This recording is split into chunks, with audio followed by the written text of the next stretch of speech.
నిన్ను చూసి గర్వపడేవాణ్ణి. మీరు మా ముఖ్యమంత్రి అయినందుకు నేను కూడా మిమ్మల్ని చూసి గర్వపడేవాడిని సార్. యువతరానికి నువ్వు ఆదర్శం అవుతావు అనుకున్నాను. యువతరానికి మీరు ఆశాదీపం అనుకున్నాను సార్. ఏంటి మాటకు మాట సమాధానం చెప్తున్నావు?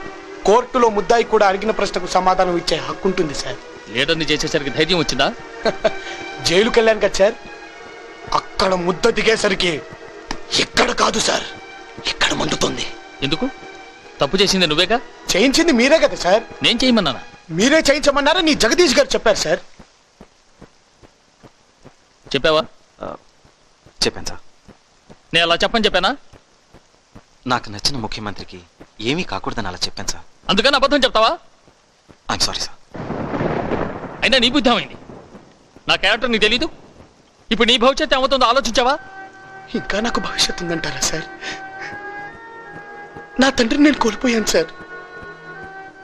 మీరు నేను ముఖాలు చూసుకోగలిగిన మొక్కన బుట్టలే నా తల్లి ముఖం నన్ను ఎలా చూడమంటారు సార్? ఎలా చూడమంటారు? కన్యాదానం చేయడానికి నా తండ్రిని నా కాకుండా చేసావురా నా అక్కడిగితే నేనేం చెప్పాలి సార్? ఏం చెప్పాలి? వద్దురా, మనకి రాజకీయాలు వద్దురా అని నిద్ర లేచిన దగ్గర నుంచి నిద్రపోయే వరకు మొత్తుకునే నా తండ్రి ఈరోజు శాశ్వతంగా నిద్రపోతున్నాడు సార్. వద్దు సార్, వద్దు సార్. మీకు మీ రాజకీయానికి నా నమస్కారాలు సార్. వద్దు సార్, నన్నుగా బ్రతకనివ్వండి sir. Please sir, please sir. అమ్మా, వెయ్యాల వారు మీ సంబంధం వదులుకుంటున్నామని చెప్పమన్నారమ్మా. మీ అబ్బాయి అరెస్ట్ అయ్యాడు, కృష్ణమూర్తి గారు పోయారు. ఎంత అల్లరైన కుటుంబంతో మాకు సంబంధం వద్దన్నారు. వాళ్ళు ఈ కుమ్మం తొక్కడం ఇష్టం లేకే ఈ నిశ్చయితాంబూలం నాతో తిప్పి పంపారమ్మా. వస్తానమ్మా.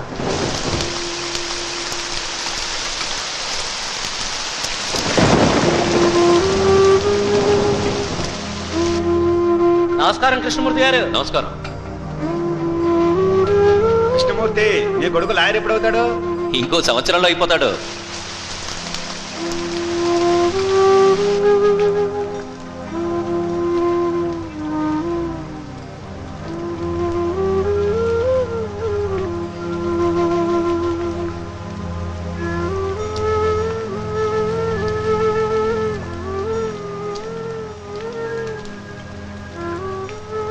అమ్మా, నాతో మాట్లాడమ్మా. నువ్వు మాట్లాడకపోతే నేను తట్టుకోలేనమ్మా. అమ్మా, అమ్మా, నా వంక చూడమ్మా. నన్ను ఎందుకు కన్నావమ్మా? ఈ ఇంట్లో నేను తప్పు పుట్టానమ్మా, తప్పు పుట్టాను. మిమ్మల్ని అందరినీ ఏడ్పించడానికి పుట్టానమ్మా. నా మూలంగానే నాన్నగారు పోయారమ్మా. అమ్మా, నేను దుర్మార్గుండమ్మా. మరి కొట్టమ్మా, అమ్మా, కొట్టమ్మా, కొట్టమ్మా, కొట్టమ్మా, కొట్టమ్మా.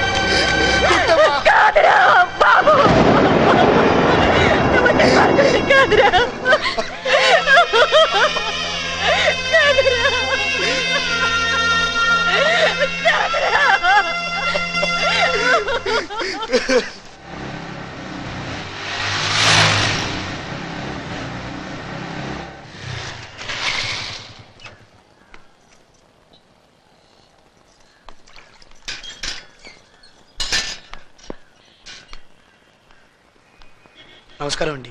ఏడు విషయం? ఈయన కృష్ణమూర్తి గారు అబ్బాయి అమ్మా. మీరు వెంట పెట్టుకొచ్చినప్పుడు తెలిసింది. అత్తయ్య గారు, లోపలికి వెళ్ళి మాట్లాడుకుందాం అండి. నువ్వు నాకేమవుతావని లోపలికి వెళ్ళి మాట్లాడుకోవాలి? చూడండి, నా మూలంగా నా అక్క జీవితం నాశనం చేయకండి. పాపం తను చాలా మంచిది. ఏమిటి మంచి? పెళ్లి ముహూర్తం పెట్టుకోగానే మీ నాన్న చచ్చారు, నువ్వు జైలుకి వెళ్ళావు. ఇదేనా మంచి? ఇంకా నయం, నా కొడుకు నీ అక్క బిడ్డలో తాళి కట్టుంటే ఇంకా ఏం జరుగుండేదో. ఏమండి, ఇదంతా నా కారణంగా జరిగింది. దయచేసి పెళ్లికి దానికి ముడి పెట్టకండి. అంటే నువ్వు ఏడుస్తున్నా కాలు పట్టుకుంటే నేను కనికరించి పెళ్లికి ఒప్పుకుంటాను అనుకుంటున్నావా? కాళ్ళు పట్టుకోవడం నాకు అలవాట్లేదండి. మరి ఏమిటి? ఏం చేస్తావు? పంతులు గారు, బాబు, మీరు ముహూర్తాలే పెడతారా లేదా జాతకాలు కూడా చూస్తారా? జాతకాలు కూడా చూస్తాను బాబు. అయితే పెళ్లి కొడుకు తల్లిని నేను మర్డర్ చేసే రాత గాని గీత గాని ఈ చేతిలో ఉందేమో చూడండి. ఆల్రెడీ 7 చువ్వలు లెక్క పెట్టిన వాడిని, జైలు కూడు తిన్నవాణ్ణి. లెక్కల్లో ఒకటి ఒకటే. ఒక మర్డర్కైనా 100 మర్డర్లకైనా ఒకటే శిక్ష. చూడండి, ఈ 2 చేతులు జోడించి అడుగుతున్నాను. రేపు రాత్రి 10 గంటలకు మనం లగ్నపత్రికలో రాసుకున్నట్టు వెంకటేశ్వర స్వామి గుళ్ళో పెళ్లి జరగలేదనుకోండి, ఈ 2 అరచేతులు విడిపోతాయి. ఆ తరువాత ఏం జరుగుతుందో.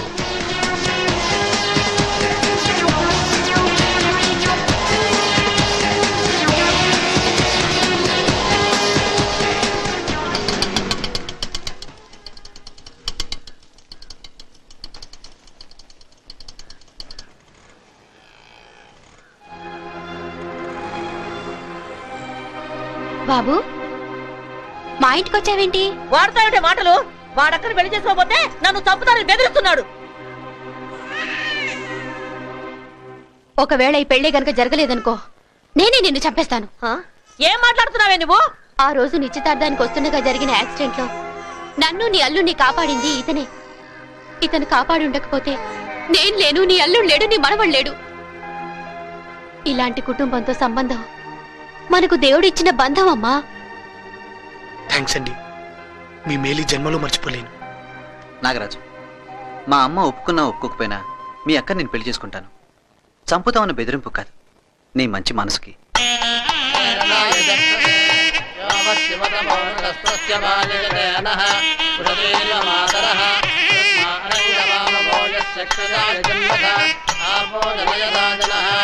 ఓం సుముఖాయ నమః, ఓం ఏకదంతాయ నమః, ఓం కపిలాయ నమః, ఓం గజకర్ణికాయ నమః, ఓం లంబోదరాయ నమః, మాంగళ్యదేవతాయై నమః.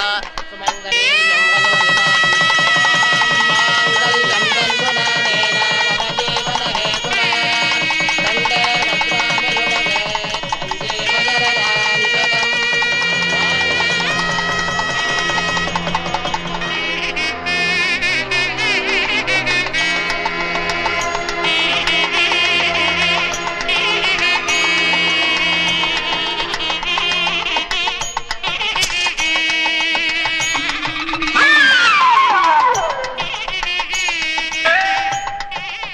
ఏంటి ఆలోచిస్తున్నావు? మన పెళ్లి గురించా? నువ్వు ఆలస్యం చేసావు అనుకో, తర్వాత నేను నీకు దొరకను. ఏంటి? మా బావ నాకు పెళ్లి సంబంధం మాట్లాడుతున్నాడు, తర్వాత నీ ఇష్టం. ఈ చీవుడి ముఖం చేసుకోవడానికి ఎవడొస్తాడు? నేను చూస్తాను. వచ్చాడనుకో ఇంకడు చచ్చాడే. ఏం చేస్తావు? అసలు నేను ఈ సున్నుండ మొహాన్ని చేసుకుంటేగా. ఏంటి? నిన్ను అంత నేను మాట్లాడతాను, నేను చూసుకుంటాను.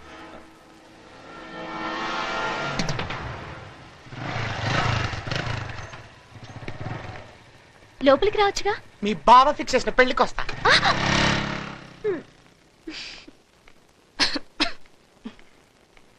ఏంటక్క పొద్దున ఈ కార్యక్రమం పెట్టుకున్నావు? రోజు క్లీన్ చేయాలనుకుంటున్నానే, అది ఈ రోజు కుదిరింది. సుహాసిని, నువ్వు ఆ నాగరాజ్ బైక్ ఎక్కి తిరుగుతున్నావేంటి? చిన్నప్పుడు ఉప్పు ఉప్పనే అతని వీపెక్కి తిరిగేదాన్ని, ఇప్పుడు బైక్ ఎక్కి తిరుగుతున్నాను. నువ్వు వాడితో తిరిగితే మన పరువేం కావాలి? నాగరాజ్ అంత పరువు తక్కువ పనేం చేయలేదే. పెళ్లి కావాల్సిన దానివి, నువ్వు అతనితో తిరగడానికి వీల్లేదు. అది చెప్పడానికి నువ్వెవరు? నీ బావని, నీ మంచి చెడ్డలు చూడాల్సిన వాడిని. నిన్ను 2వ పెళ్లి చేసుకోవాలనుకుంటున్నాను. నీ బ్రెయిన్ ఏమన్నా చెడిపోయిందా? నువ్వు నన్ను పెళ్లి చేసుకోవడం ఏంటి? మీ అక్కని పెళ్లి చేసుకుని 10 ఏళ్ళు అయింది, కానీ ఇంతవరకు పిల్లలు పుట్టలేదు. ఇంక పుట్టరని డాక్టర్లు చెప్పేశారు. ఇంకో పెళ్లి చేసుకోమని తనే సలహా ఇచ్చింది. కోట్లు సంపాదించాను, వేరే ఎవరినో ఎందుకు చేసుకోవడం, నీ చెల్లెల్ని పెళ్లి చేసుకుంటానని చెప్పాను. అందుకు తను ఒప్పుకుంది. నువ్వు 2వ పెళ్లి చేసుకోవడానికి మీ ఆవిడ ఒప్పుకొని ఉండొచ్చు, కానీ 2వ పెళ్ళంగా రావడానికి నేను ఒప్పుకోను. ఒప్పుకోకేం చేస్తావు? నేను లా చదువుకుంటున్నాను. నీ అతి తెలివితేటలు నా దగ్గర సాగవు. నీకు నిజంగా పిల్లల మీద అంత మోజుంటే ఎవరినైనా తెచ్చి పెంచుకో. అంతేగాని 2వ పెళ్లి చేసుకోవడానికి మాత్రం ట్రై చేయకు. అందుకు మా అక్క ఒప్పుకున్నా నేను నిన్ను చేసుకోనివ్వను. Be careful.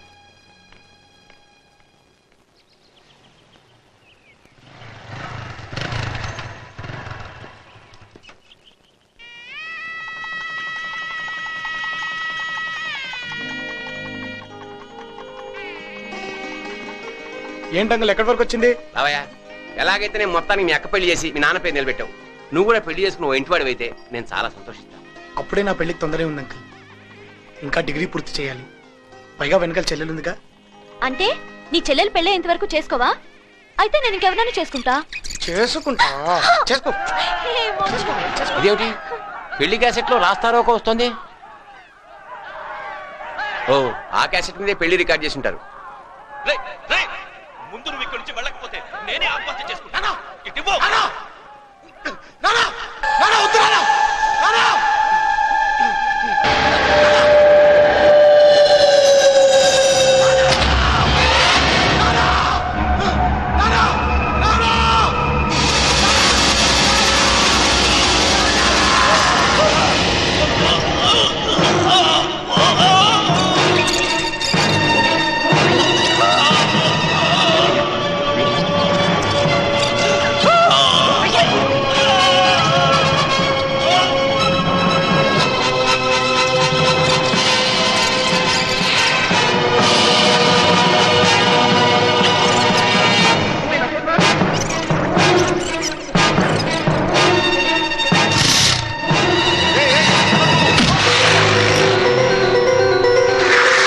జగదీష్ ఎక్కడ?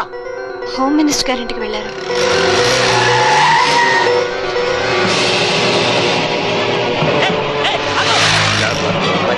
తప్పకుండా అలాగే సార్. నాగా వస్తున్నాడు సార్. జగదీష్, ఎందుకైనా మంచిది నువ్వు లోపలికి వెళ్ళు.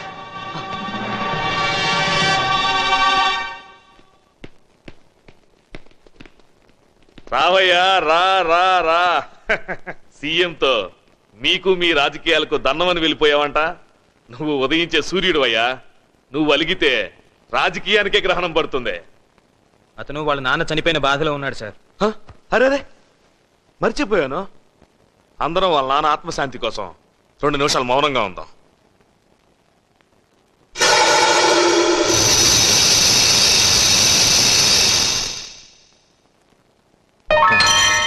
జగదీష్ ఎక్కడ? ఎందుకు? వాడు మా నాన్నని చంపాడు. ప్రూఫ్ ఉందా? మా నాన్నని వాడు ఎలాగైతే చంపాడో అలాగే వాడిని చంపి ఇదే ప్రూఫ్ అని నిరూపిస్తా. ఏంట్రా ఆయన బెదిరిస్తున్నావు? ఇలాంటి చెత్త లీడర్ల చెప్పు చేతుల్లో చెప్పు కింద బ్రతుకుతూ స్టూడెంట్స్ పరువు తీస్తున్నా నువ్వు మాట్లాడకు. లెక్కు ముందుకు పడిందో చిన్నప్పుడు తాగిన ఒక్క పాలు కక్కిస్తా. నువ్వు ఒక హోమ్ మినిస్టర్ తో మాట్లాడుతున్నావు.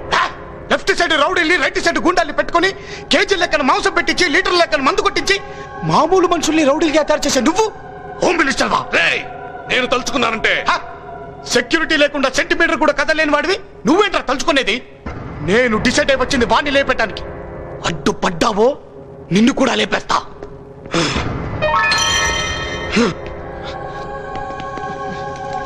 జగదీష్,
నన్ను తెలిసిందా? లేదురా, ఏమైపోయాడు రేడు?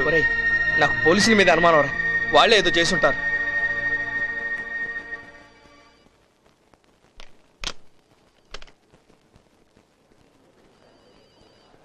మీరు రండమ్మా.